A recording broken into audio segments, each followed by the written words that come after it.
Good afternoon, everyone. Welcome to the Graduate Meteorologist Program information session for 2026. For those joining us for the first time, welcome. And for anyone joining us for the first time, anyone who's returning to join us, welcome back. Before we begin proceedings, I would like to acknowledge and pay respects to the Kulin Nations, who are the traditional custodians of the lands and waterways I meet on today. I would also like to acknowledge and pay respects to the traditional custodians of all the lands and waterways that we gathered on in all states and territories across Australia and pay my respects to their elders past and present.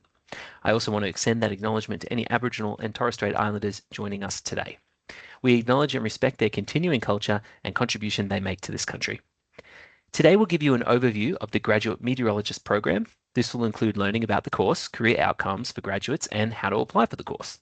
You'll also hear from our meteorologists about what they do and where meteorology has taken them. My name is Jordan, and I'll be your moderator today. I'm also joined by our talented producers who will be in the background of today's webinar. Together, we will make the webinar as interactive as possible. But before we start, may I ask for your attention as we cover off some housekeeping items. So this webinar is going to be conducted from locations across the country, so please keep this in mind as we may encounter some technical issues during the broadcast. It's going to run for about 60 minutes with plenty of time allocated for questions. And you might also notice that we've started recording this webinar and it will be shared with you via email once we're done. For first-time webinar attendees, please see some helpful tips on your screen. Most importantly, please note the chat icon where you can send through any questions or feedback for the presenters during the session, and we will answer as many as possible during the allocated breaks. It's the icon with the speech bubble at the top of your screen, and the icon will be underlined when it's on. I see people have already started testing out the chat, telling us what universities are represented here. This is great to see. Feel free to tell us where you're dialing in from as well. We also have the ability to take live questions today, so when it's time, please press the raise hand button and we'll get to yours in order. When it's your turn, use the microphone and camera button so that we can hear and see you. Thank you for everyone who has sent in questions during the registration process. We've used them to help shape the content you're going to see today. To start proceedings, I would like to introduce Tim Abrahams to provide some opening remarks. Tim, over to you. Thanks very much, Jordan. So good afternoon, everybody. I'm joining today's call from Ngunnawal country here in Canberra in the Australian Capital Territory. Thank you for joining us today. My role in the Bureau is the Chief People Officer and General Manager of Organisational Development, and responsibility for the GradNet program falls within my responsibilities. So I'm really happy to be here today and attend the session and learn and hear from you and from the talented professionals that you'll hear from as well during today's call. Choosing where to begin your career, or if you're already in the workforce, where you'll transition to next in your career, is a big decision. And sessions like this are an opportunity for you to look behind the curtain, to hear directly from our talented and highly professional staff about what it's really like to work here, to grow here, and to make an impact. The Grad Diploma of Meteorology has been delivered since 1995, and there's even a longer history of MET courses being run out of the Bureau of Meteorology going back to the late 1930s.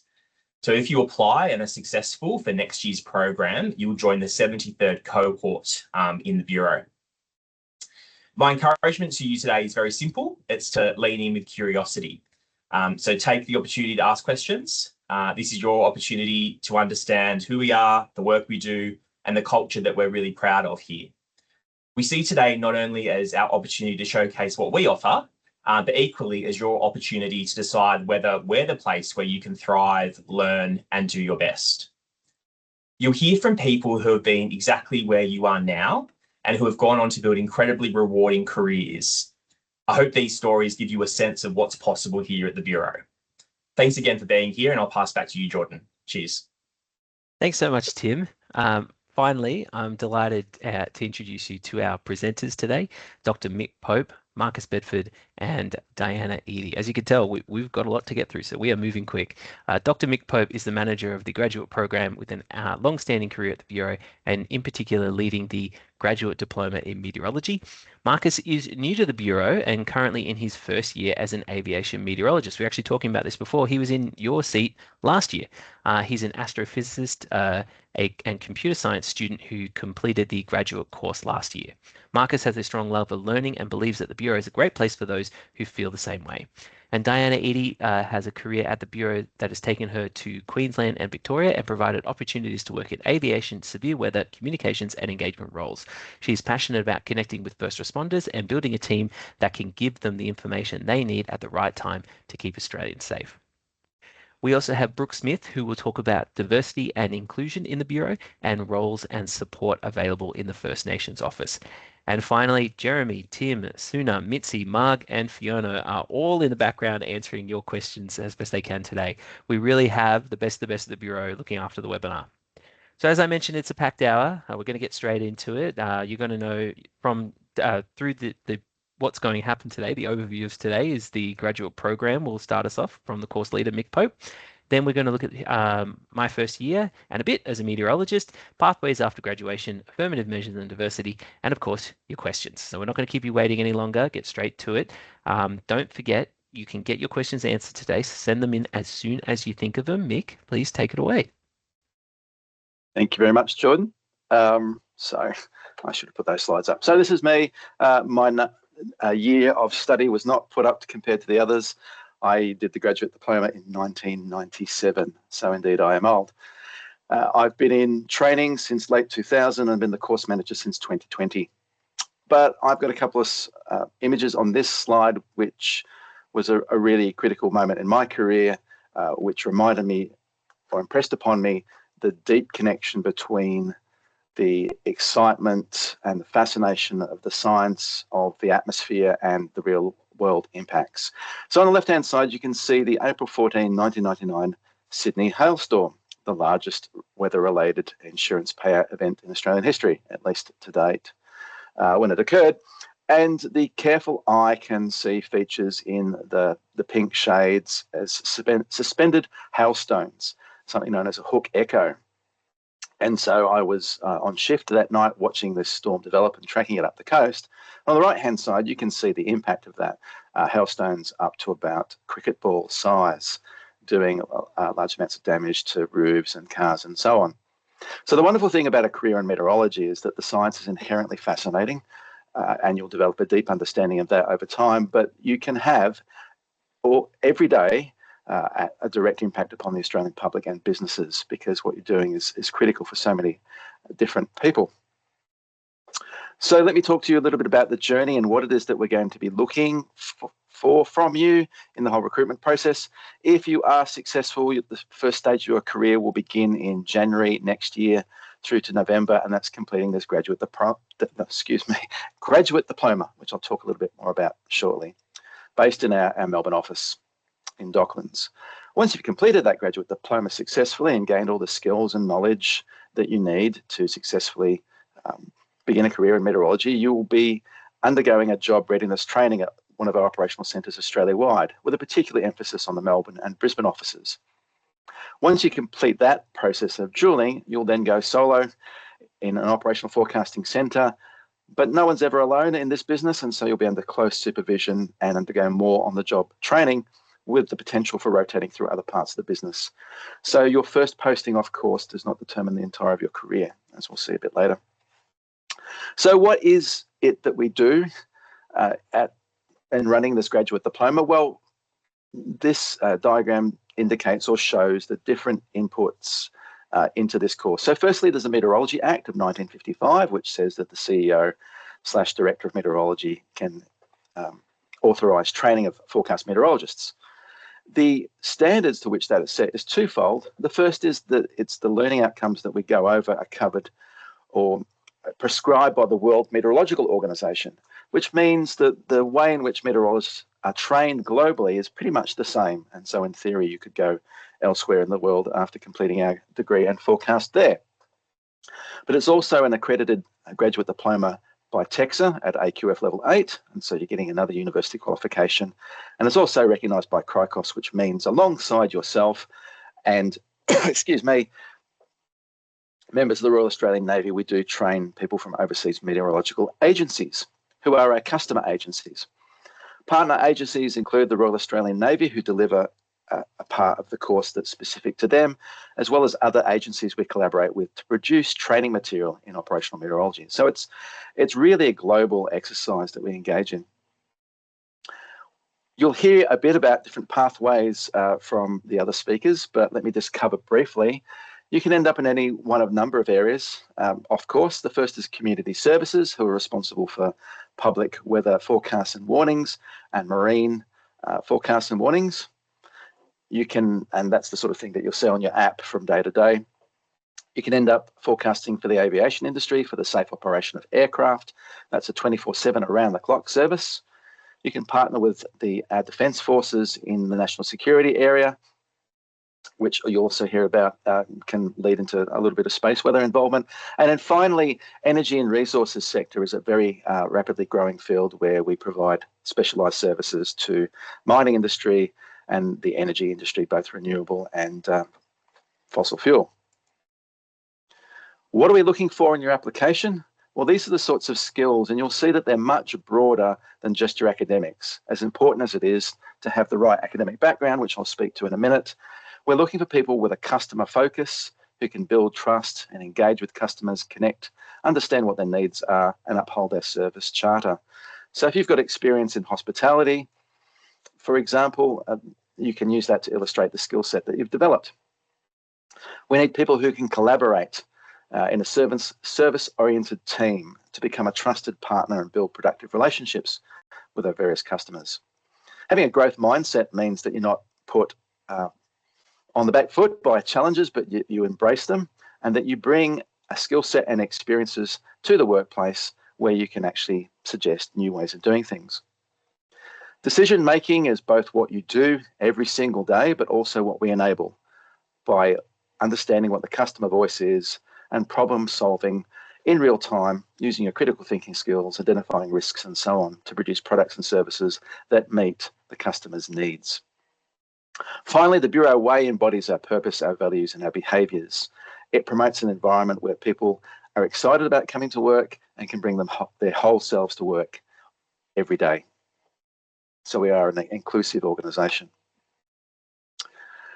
What's the eligibility? You must be an Australian citizen. This is a role with the Australian Public Service. You must have an undergraduate or postgraduate degree in science, engineering or another related field with first-year physics study and second-year applied mathematics. Applications are open right now, so get that application in as soon as you can and close on Sunday the 29th of March for a full-time and ongoing role. During the course, you'll be located in the Melbourne office and our training facilities. And after the course, you can be relocated to an Australian capital city, or in the case if you take on an Australian Defence Force role in a regional area. It's a full-time course, but you're full-time employed, and your first task is to pass a course. So it's not just like going to university again, but there's light at the end of the tunnel. That is, you have a role at the end. So it's 10 months full-time, followed by 8 months on-the-job training. So you'll be on probation as part of the Australian Public Service. And once you complete the course, it's full-time shift work, including potential night shift, depending upon your role, on a 24/7 roster. The salary is shown there, plus 15.4% superannuation. And as soon as you graduate, you get an increment to the broadband too. So it's a jump of about $4,000.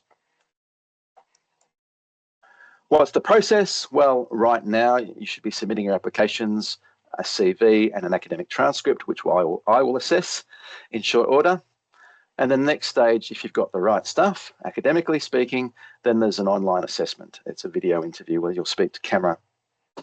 Following that is a virtual candidate assessment centre with online psychometric testing, a group-based activity where there's individual assessments of your participation in that, and then an online behavioural interview with a panel. There's then a pre-screening stage, which involves character reference checks. So please provide us with 2 references and a national police check. And then offers are made in June. Firstly, a verbal offer from the recruitment agency and then a formal written offer from us. Then the course, as I noted earlier, begins in January with onboarding, a program of orientation and a corporate induction, because as I've said earlier, this is not just another course you're going to be getting, but part of a larger career and journey or narrative, which begins with induction into the Australian Public Service. So scan that QR code right now and start the process. Just to highlight the sorts of things that I've touched upon very briefly, if you're not 100% sure that your qualifications meet the requirement, just put in an application and we'll give you feedback if it doesn't meet the criteria. And if it does, well, then you progress to the next stage. Can you apply if you graduate this year? Well, yes, of course. This is subject to you successfully completing your qualification before the program begins, but your academic suitability will be assessed on the subjects that you've completed to date, and in some instances, based on subjects you're yet to do to meet the full requirements. How recent does your degree need to be? Well, we don't set a time limit on past qualifications, so we encourage people who have just recently completed a degree, about to complete a degree, and those who want to further their careers or change their career paths to apply. And finally, to stress it again, can people from other countries other than Australia apply? No, you must be an Australian citizen. So that's a really brief whistle-stop tour, but I'm sure stop tour rather. But there'll be questions, I'm sure, and I'm handing back now to Jordan. Thank you, Mick. Just one thing I remembered. This is the first time that this next induction will be the first time they'll be in our new Spiffy headquarters, right? Correct. Ooh. Yes, we've been out at Broadmeadows for a long while, and we're gleefully anticipating a return to the Melbourne office. Yeah, I mean, for me, the Melbourne office is just looking fantastic at the moment. We've done a lot of work, even for people who aren't in the course. It's looking really great. Thank you for starting us off. But before we hear from graduates of the program, we do have some questions. Remember, hit the chat button at the top of your taskbar and start sending them in. And we'll have a full team on deck to answer your questions. We've had a lot of questions already, so trying to smush the most popular questions into this gap, and then we will have more time for Q&A later. So Mick, one of the first questions is, after training, how is it decided which role and location you'll work in, and are people's preferences taken into account? Absolutely, they are. So postings, of course, are subject to business requirements, and we have to fill each of those roles. They're the demands of the business, and that's why we're recruiting the numbers that we are. But it's a process whereby people can express both their professional and their personal reasons for wanting a particular position. It's not based on your performance in the course, so don't worry about that. The Dux does not get a preferred posting. It's based on demand, it's based on people's preferences and doing the best possible match that we can. So during the year, you'll be assessed by staff. We'll look at your capabilities and your skill set and where we think you might match best, have that discussion, undergo some negotiations and finalise that. But the one thing I should say is that I have a colleague, for example, who will tell you time and time again, he didn't have Darwin on his preferences. He went there, had a successful, wonderful career for 10 years before coming back and joining training. So your first posting is not for the term of your natural life. But yeah, I do want to emphasize that, yeah, of course you have a say. Yeah, and as a person who did get sent to Darwin for work unexpectedly as well, some of the best years of my life. It's good fun up there. So here's another question. Once I'm a meteorologist, and we've had so many people ask about this, what are the chances about working in Antarctica or on space weather? Oh, wow. So my understanding, and someone else might correct me if I'm wrong, is that if you go into the hazardous weather unit, which is a part of aviation, that you do get to spend some shifts on that. I don't think the permanent roles are that frequent, but they do come up, and particularly if you've got an astrophysics background, it'd be worth sticking your hand up. And as a more general principle too in this organisation, if you see the opportunity to act on a temporary basis, it's called a TAD, or a temporary assignment of duties, then you should put your hand up and not be afraid to get knocked back and seek feedback in that process. One of my teaching staff, she's due to come back from Antarctica very shortly, and we've really missed her, but she's going to bring back a whole heap of expertise and experience from that. Yeah, it's a very competitive process, but there is an opportunity to go down to Antarctica for the summer and work as a meteorologist. I think the best pathway for that is to have aviation experience, although I don't think that's exclusive either. So yeah, once you've been in the organisation a year or two, start putting your hand up. Again, make the most of the opportunities as they present themselves and always seek feedback. And there's something called the Professional Development Scheme, or PDS, and that's a conversation you have regularly with your manager, what you'd like to do next, where you want to go with your career. Don't set any limits on yourself. Unfortunately, Antarctica does not need any webinar hosts, so I've been out of luck there, but I'm sure that there's plenty of opportunities. All lecturers, yeah. So we've got our final Q&A session coming up in a little bit, and that's going to be our major Q&A session. So there are some questions that we didn't get to now, but that's because we feel that the presenters next are really going to cover a lot of those bases, and then we'll have that big chunk of time at the end, and we're willing to go over, if you are as well, over time, to get some more of those questions answered. But right now, Marcus will take us through his first year as a meteorologist. Over to you, Marcus. Thank you, Jordan, for the segue. It's a real privilege to be here today and chat to you about my experience on the course. So I'm going to be covering today what my background was and what my experience was before applying for the course, and then what the course itself was actually like. And then the work that I'm doing now and the opportunities presented to my peers, and also possibly some other opportunities for me that are coming up as well. So next slide, please. Thanks, Mick. So quickly, a bit about me. I was a Ballarat boy who went to Canberra to the Australian National Uni to do a Bachelor of Science majoring in astrophysics and computer science. So this meant that I had the required first year physics and second year maths that they're looking for the course. And then following on from that, I was a bit on the fence as to whether I'd like to keep doing more research or it was time for me to join the workforce. And so when I saw that the Bureau was advertising this position, it felt like the perfect in-between for me, where I can continue to learn and earn myself a graduate diploma, and then actually put that diploma to good use and have a stable job that is exciting on a day-to-day basis, and go from there. So last year I took part in the MET course, and the start of this year I've begun my role as an aviation meteorologist for the hazardous weather unit that Mick just mentioned as doing some space weather as well, but I'll get into that all in good time. So yeah, next slide, please.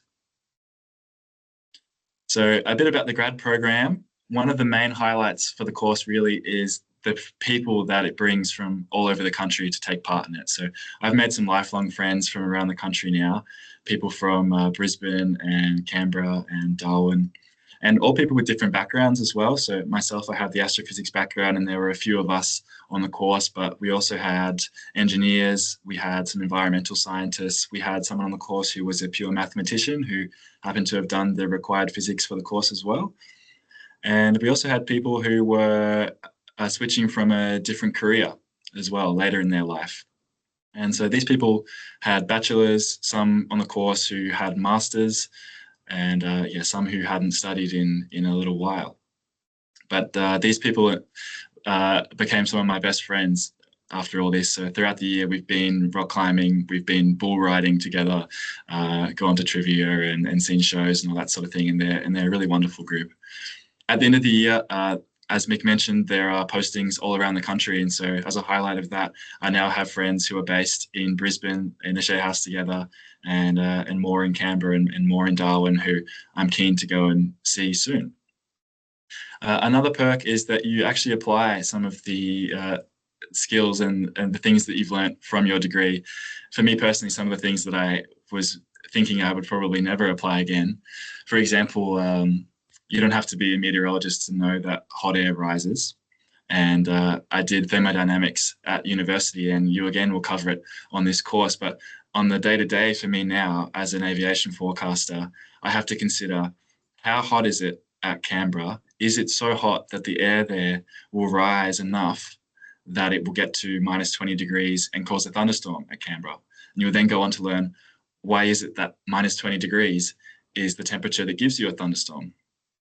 And the courses themselves are very exciting as well. As I've got down the bottom there, you'll learn cloud microphysics, thunderstorms, you'll do a course on the climate, you'll do the balance flows in the atmosphere. And it's a very familiar structure to university where it's split into 3 or 4 units, and each of those units has within it roughly 5 courses of varying things, as I just mentioned. Another perk is that you get paid to learn. And earn yourself this qualification that you will then go on to apply in the workforce in the year afterwards. As Mick mentioned, the salary is, I personally thought very reasonable for an entry-level job, and the course itself wasn't mentioned, I think, but the course itself normally runs about $35,000, so you'll get that on top of everything. But there are some challenges. So as part of this, you will get the opportunity to move down to Melbourne to take the course. And that move is supported by the Bureau. They'll do what they can to make that transition as smooth as possible. And the perks about being in the Melbourne office, as mentioned before, is that this office is brand new here. It's pretty spiffy. And that you'll get to work in and amongst experts, some of whom have more than 20 years of experience and can help you on your journey to becoming someone who's knowledgeable and dependable. Another challenge is that the course content can be difficult. I would personally put it on par with second or third year university courses. But as Mick mentioned, there isn't any pressure to get the very best grades, to get 100% on all the tests. The aim is that you have enough knowledge and confidence in yourself that you can apply what you learn and have a real impact on everyday Australians. So at the end of the course, as Mick mentioned, a number of roles are made available where there are needs within the Bureau. So for my particular year, there were availabilities in aviation, in decision support services, which is where, for example, you might work in collaboration with the CFA to help them understand what's going on, in defence, in energy and resources. It's all very exciting and accessible, I think. Next slide, please. So where did the course lead me? So I now work as an aviation meteorologist in the hazardous weather unit, as was mentioned. So at the moment, my day-to-day job is forecasting for pilots, airlines, and airports in New South Wales and Western Australia. So today, in fact, I'm on shift for New South Wales, and I've just been putting a warning for the possibility of thunderstorms in Canberra today, and then during the day, and then also the possibility of some fog in the morning, which the airlines really don't like because that can really shake things up. So I'll be looking at that closely today. But in saying that, it's a fantastic feeling that only a year and a half ago, I had a bachelor's, and outside of that, I wasn't really much use to anyone.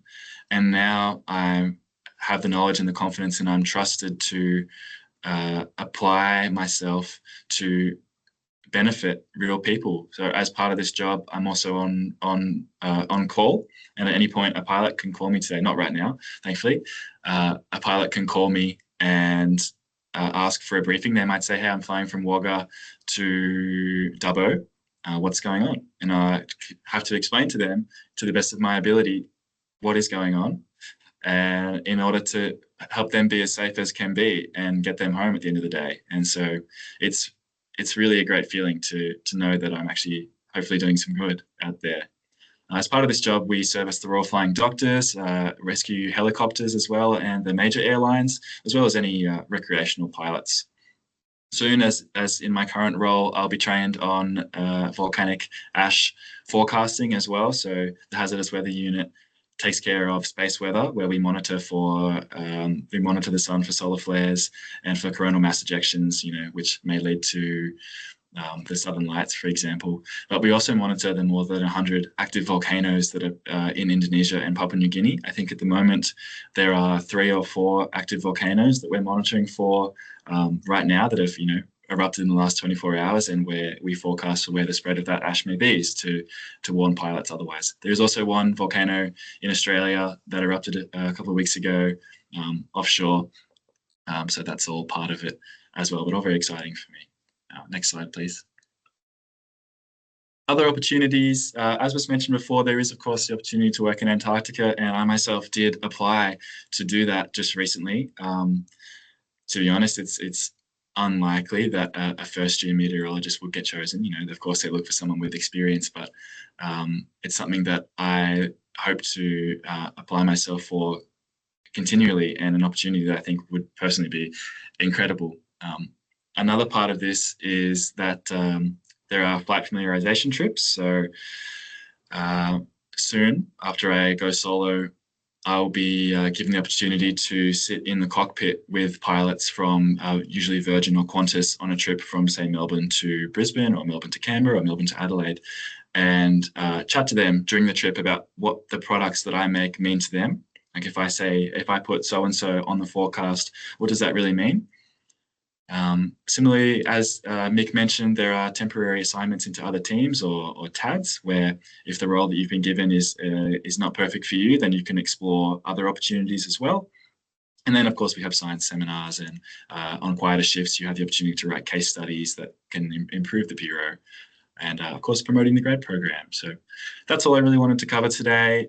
I think it was a fantastic course, and I hope to see many of you apply. It's a good career that pays very decently, in my opinion, and it keeps it exciting on a day-to-day basis. So good luck up there.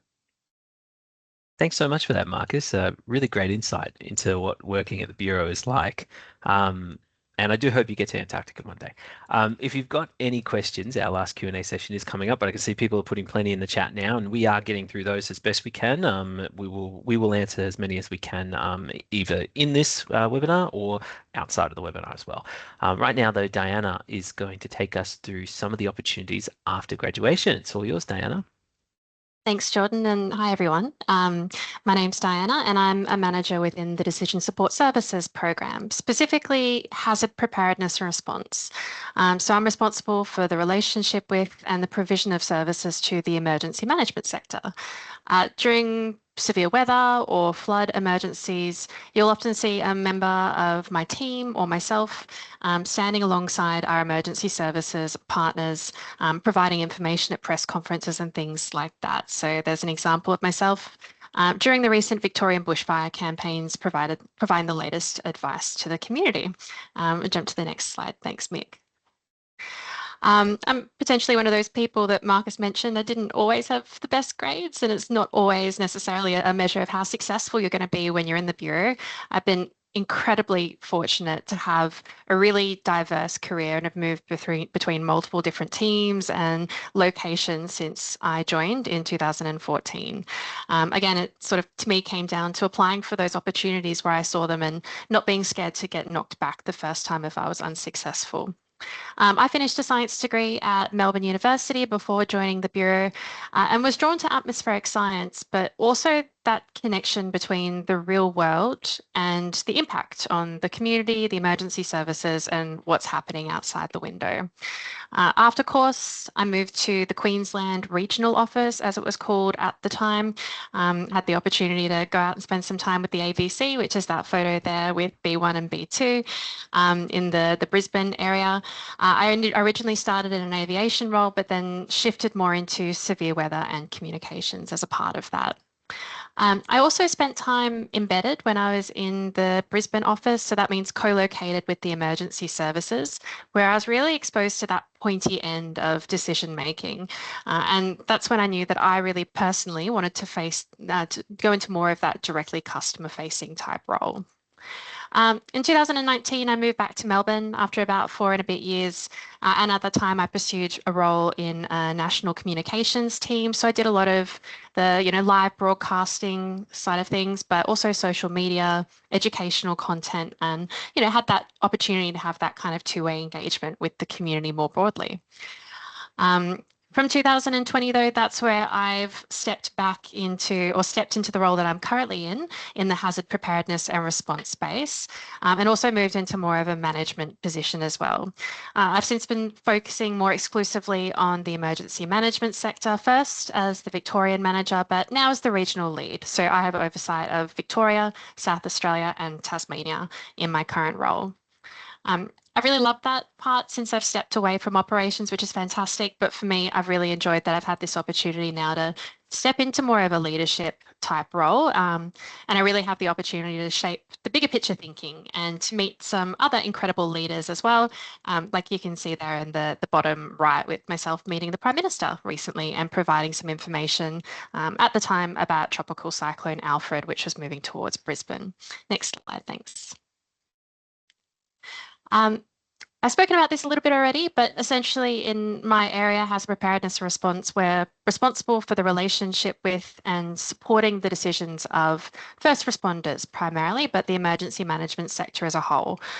And we do this in a two-pronged way. So absolutely, we're there when they need us in an operational context, really, providing that extra level of detail about forecast uncertainty, timelines, areas that are most likely to be impacted, and take into consideration community sensitivities and things like that as well. And that's more what we call the briefing space, so providing that additional information beyond what you might see on our website. Importantly, though, for our role, we also spend time outside of operations to really listen, to understand their needs, to kind of consolidate that for the whole sector so that we can bring that back into the rest of the organisation to prioritise our services and our improvements and things like that. So it's really fantastic in terms of the diversity and being in that sort of position where you get to connect across the organisation. That really means that we can have the biggest impact and extend our reach by working directly with the emergency management sector. In terms of the team itself, so I mentioned we're in Victoria, Tasmania and South Australia. We've got 28 in the team, but it is very much a multidisciplinary team. We've got meteorologists, hydrologists, and even climatologists. Office-based, but also embedded, so co-located with the emergency services.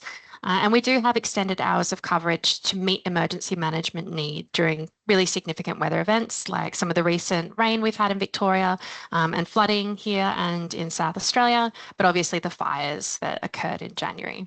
Next slide, thanks.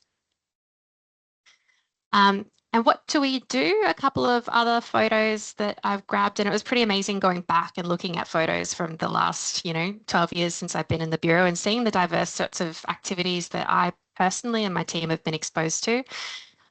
We do, of course, do that operational component, and our response is, 24/7, 365 days a year in response to fires, storms, cyclones, and floods, but also that direct engagement. We get to go out there and actually speak to the community across our state and or territory. We build trust, we listen to them, we consolidate their needs and bring that back into the organisation. We're also the voice of the sector within the Bureau, continuously driving product and service improvement. So you can see examples of us, co-located with the emergency services, doing press conferences, out on site looking at river gauges, and more recently at a prescribed burn, where we were able to understand how our fire agencies do, preventative activities in the off-season to mitigate fire risk when we go into the really hot, dry and windy periods. Next slide, thanks. Why did I choose this particular path? I mean, I've probably covered a bit of this already, but for me, it was a real opportunity to translate the science that I had studied directly into impact. I work closely with the emergency management sector now. We partner with them to really reach the biggest part of the community that we can. There are only so many of us, so we really, rely quite heavily on that partnership and build a really strong one with them. I love the communication and engagement skill aspect of it. It's an area that I've really developed over the last few years and I'm really passionate about continuing to grow. And also role diversity. Like I said, I get to connect with a large swath of the Bureau in different ways, but also people outside of the organisation as well, and have that opportunity for new experiences and growth and development. And finally, I get to be in a position of authority. We are, a trusted organisation, and when we stand there providing information about severe weather or weather narratives, things like that, what's happened, people do listen to us. And that was a more recent event that I went to in the Otways after part of the Great Ocean Road was flooding, and some of you may have seen the cars being lifted out of the ocean. So I had the opportunity to go out there and actually meet with the community and understand their concerns from a forecasting perspective. Next slide, thanks. In terms of challenges, as you probably gathered, it can be a really high pressure role. You need to have empathy with the information. Often you're talking about things that are really scary for people or, traumatizing. They may have been through events like it in the past and it's really concerning for them. So you need to have empathy with that. And you can be directly exposed to the impacts of extreme weather as well. We're continually seeing an increased demand for us to provide our services, which is a fantastic position to be in. But it does mean that, we have to make sure that we've got the resources and people are trained and ready to go into those situations and provide the highest quality decision support. And finally, the role of a scientist is changing with technological advancements. So it's an interesting space to be in now. I think very much we're really thinking about what that role does mean. Where's the value that we add from, that communication, direct engagement, understanding of impact and connecting with partners. But yeah, we're very much thinking about it and at the forefront of it at the moment. Next slide, thanks. And finally, for me, even though it's got its challenges, there are some fantastic rewards as well. I find my role incredibly fulfilling. I love what I do every day, and I find a direct linkage between my work and community impact, particularly during severe weather events, but also through that opportunity to engage with people in the emergency services when the weather is a bit more settled. I do something different every day. The weather doesn't behave in the same way every day. And it's an opportunity to develop a really diverse and transferable skill set. Finally, that direct engagement, including with the emergency management sector, but getting to meet people across the organisation and within the community as well. Thanks, Jordan. Thank you, Diana. That was really informative. Just before we open up the floor to questions, Brooke Smith will take us through the Diversity and Inclusion and First Nations Office information. Thank you, Brooke. Thanks so much there, Jordan. Hi everyone, I'm Brooke and I'm really pleased to be joining today from Ngunnawal Country in Canberra.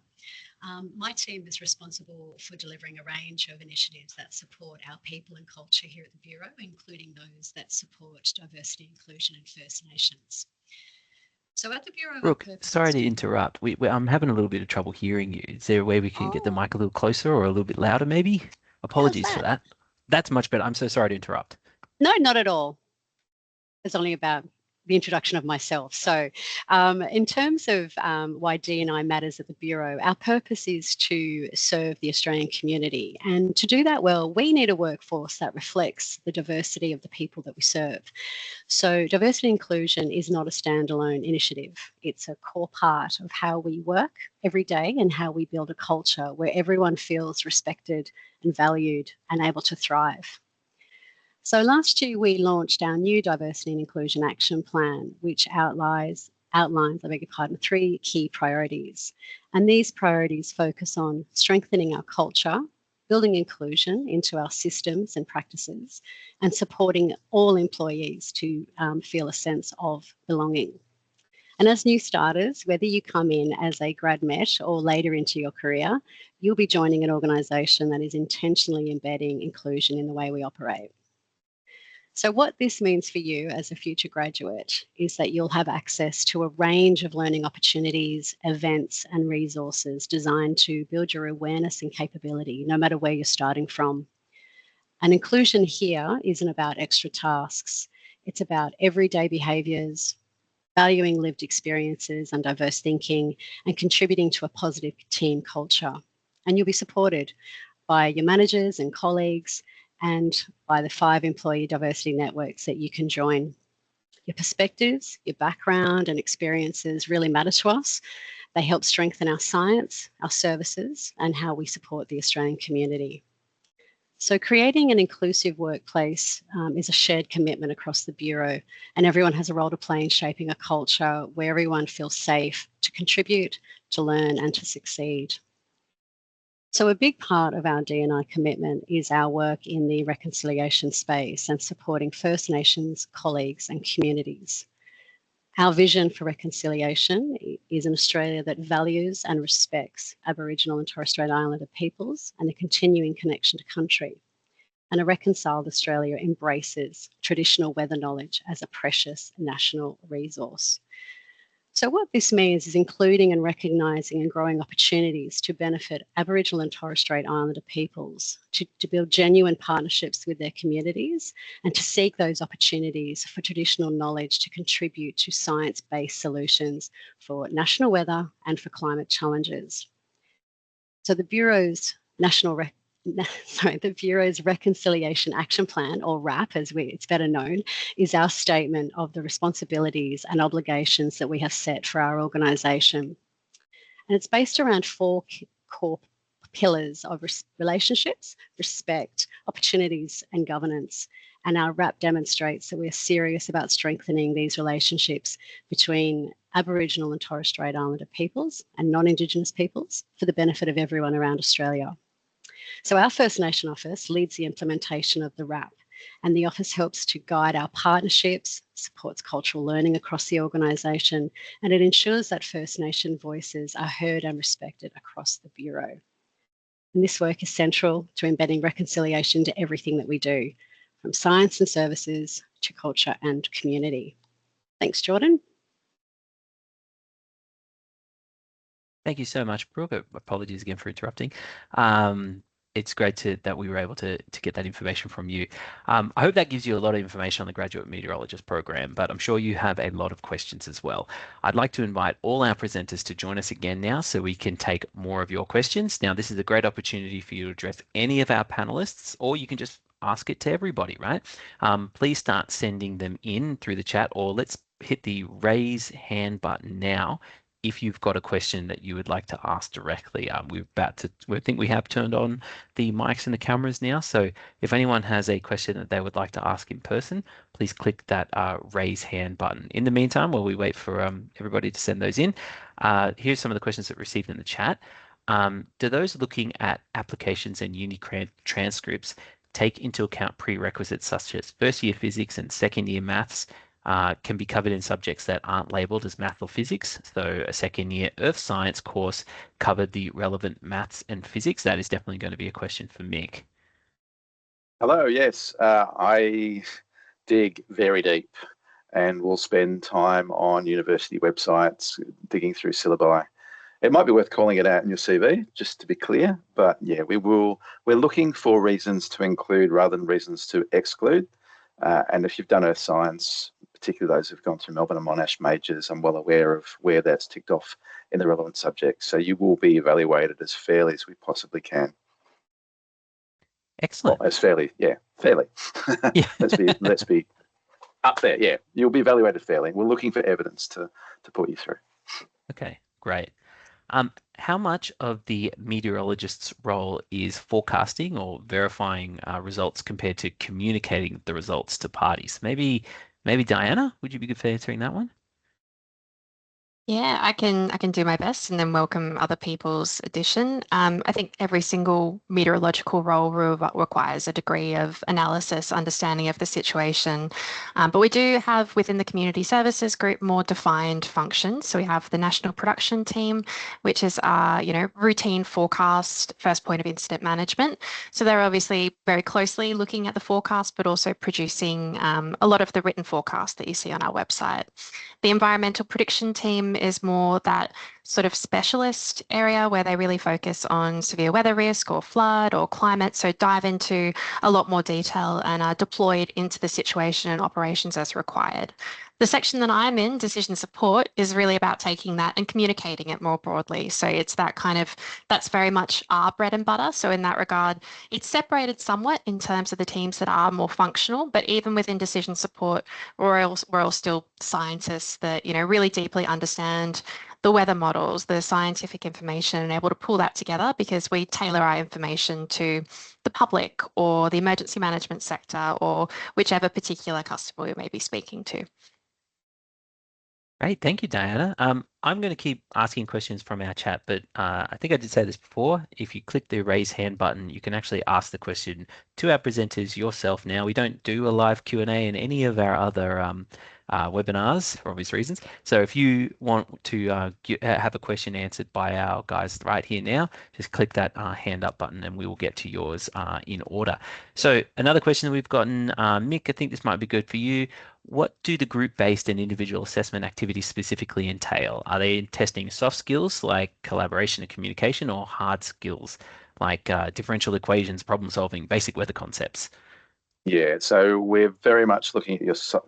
I don't like the soft skills, hard skills dichotomy. I think that sends the wrong signal because everybody has to work with their people every day. You deal with customers, you need to make decisions. The interview process is not assessing your hard skills or your technical skills. That's done via your CV, and your potential for those sorts of things is assessed in psychometric testing. So do you have logical reasoning skills, etc. But the interview and the group assessment is, can you work with others? Can you communicate effectively and so on? I'll say no more because you've got to wait till you get to that stage. But yeah, that's it in essence. But yeah, get away from that soft skills thing. Think about the humanistic skills, your people skills, and bring to bear all your work experience and your sporting experience and your study experience to illustrate that you have those skills when you get there. All right, so to be continued. Isabella has put her hand up and waited patiently. Isabella, would you like to ask your question, please? Yeah, my question was around when we're submitting references, would it be better to submit academic references like supervisors of projects we've done at university related to physics? Like, for example, I did do a physics major. Or would it be better to do employment references based on, like, I've done some hospitality work in the past, and that might be more of like an employment reference? Should I like submit one of each, or maybe focus more on the academic? One of each would be great. Then we get a look at both sides of things, I guess, would be the short answer. Thank you. Thanks, Isabella. Toby, you're the next in line, but I have to ask before you give your question, is that actually your last name? Is your last name Yu? Yes, that is my last name. You a big Pokemon fan like me? Yeah, in the past. Sorry, Toby, I'm putting you on the spot here. Please I'm ask your surprised. question. Not too many people get that straight away.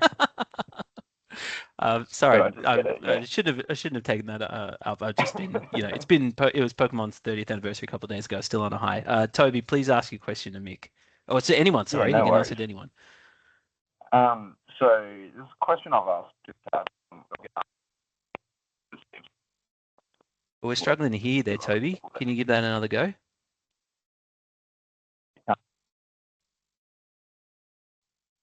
Oh no, I'm sorry, Toby. We can't hear you.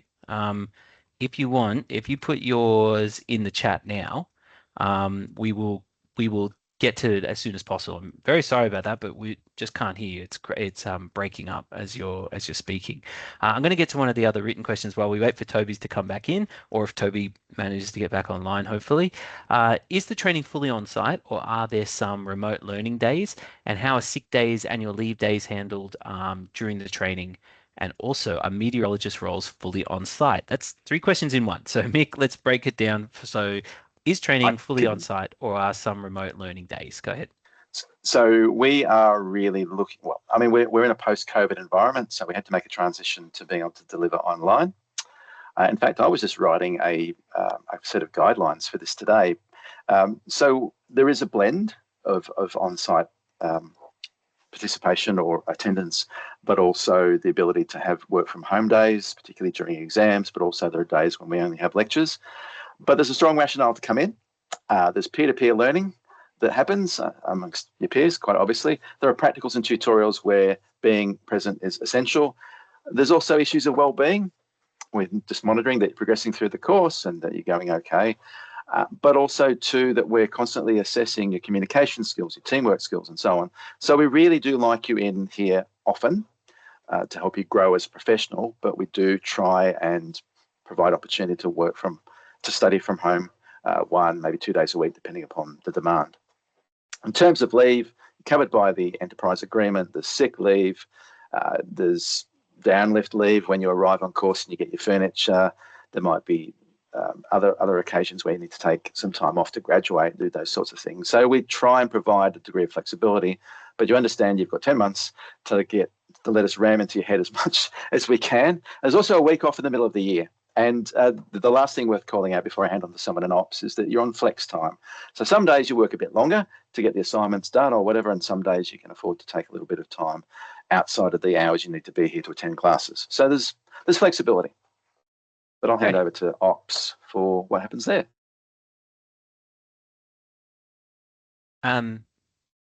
Toby wanted to ask his question again, so I'm going to let him sneak in now. Toby, let's see if you can, if we can all hear you now. Can you hear me now? We can hear you perfectly, Toby. Oh, Please ask your beautiful. question. Awesome. So what I was saying is I asked this question in chat a little bit earlier, but it's not such a simple answer, I guess. And I'll say That's it what we've again got this because for. So I think there's a few other people in a similar situation to me who are with us as well. So for example, my situation is I'm a mathematics major at university with extra studies beyond what is the prerequisite in fluid dynamics, and I'm taking an honours research in fluid dynamics. but I don't have the first year physics requirement. So my two-part question is, does that extra study in the mathematics, is that enough to waive the physics prerequisite? And if it's not, are there any recommendations on graduate study to get that prerequisite that may be Commonwealth supported, or in some respect that doesn't require paying full fees? Really good question.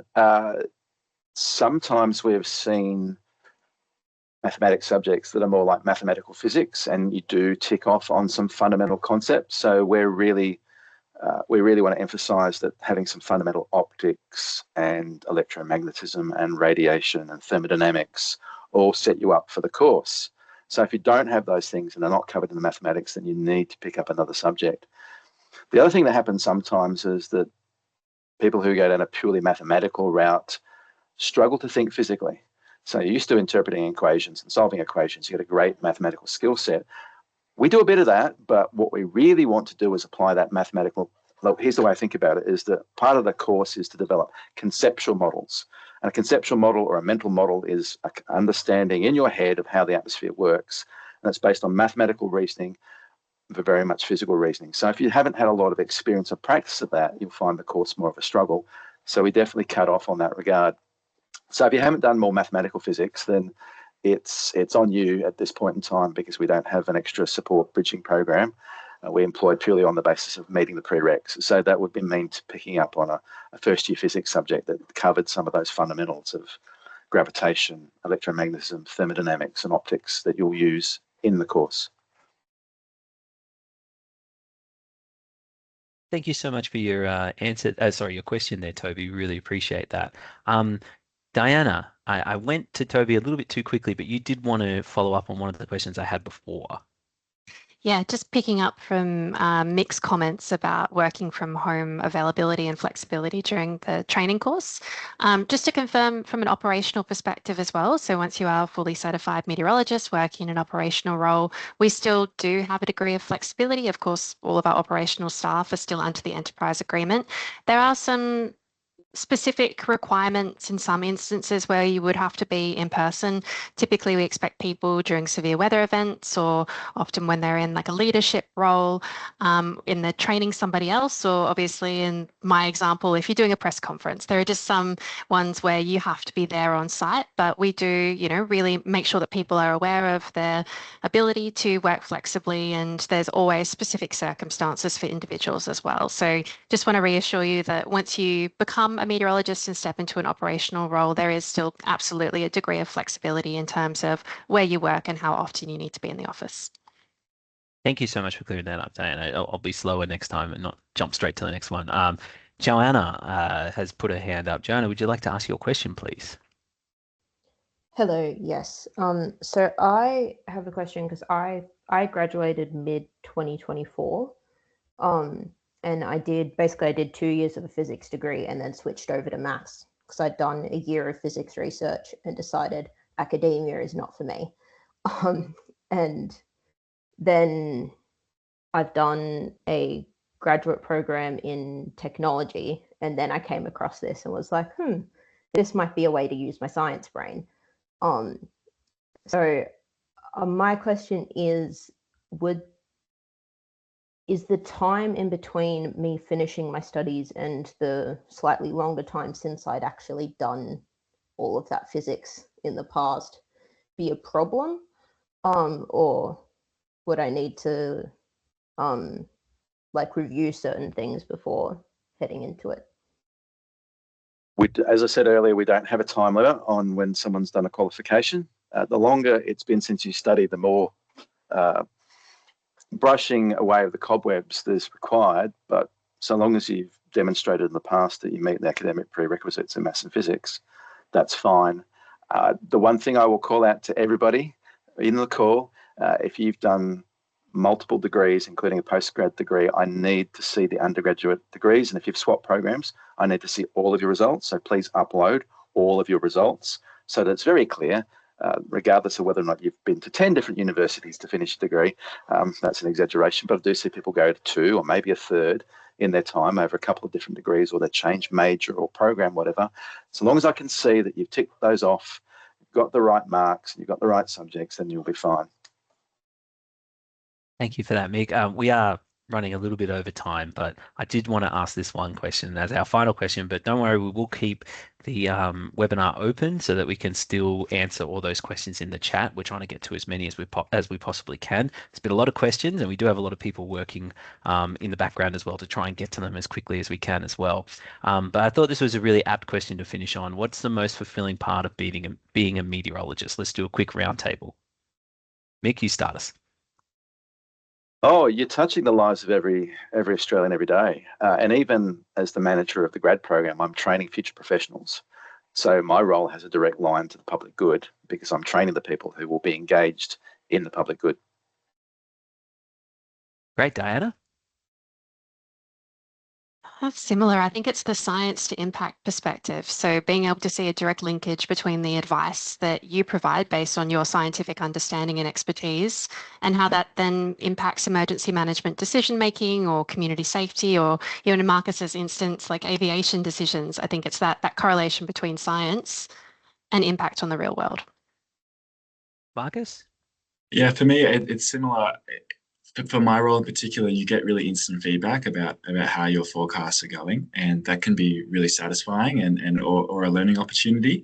But also, just as we've said, the way that we react, or that we talk with customers. So I recently had a call from a rescue helicopter who was trying to fly somewhere, and he was worried about thunderstorms with hail, and we did have some that day. And after explaining the situation to him, he told me, well, I think I'm going to play it safe today. And that was something that felt pretty special to me. I'd never been involved in anything like that before. Yeah. Great, thank you. And I'm not a meteorologist, but one of the coolest things is in the Melbourne office, that big screen that shows the satellite of Australia all the time. That's like being on the set of CSI. Really cool. Thank you for all of our presenters today. That does bring us to the end of today's webinar. If there wasn't something that we didn't address, please email us at graduatemets@bom.gov.au. That's graduatemets, one word, @bom.gov.au. We will keep the chat open and the webinar still running just to answer as many of those as we can, but we will stop the recording. And speaking of that, it will be sent as a video to you soon. Thank you all for coming to today's information session. We wish you the best of luck with your application. If you'd like to provide any feedback on the session, please scan the QR code. Mick, we're going to get you to this QR code screen, or click the link that we're about to put in the chat. A big thank you to our support team today for making this event possible. And to you, thank you for tuning in and joining us today. We hope you enjoyed the session, and we do hope you'll join us again soon. And goodbye.